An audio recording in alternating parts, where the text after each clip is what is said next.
This girl in good conditions could get that record. She's that fast.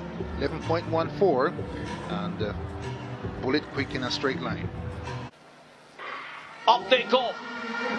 Serena Cole places out on the block for the Jamaicans. Already closes down on Bermuda. The Jamaicans are flying with Tina Clayton, the 100 champion. The world under 20 champion destroys the field on the backstretch. She will hand over to Brianna Liston. Liston running a super curve for the Jamaicans. The rest of the field out of shot. Can they execute the final change? Tia Clayton has the baton and she is surging down the home stretch. The world record is under threat. Tia Clayton is flying and Jamaica will break the world record.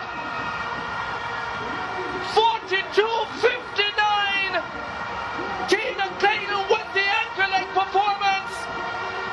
We expected it, but they have delivered in the most spectacular fashion. Stunning.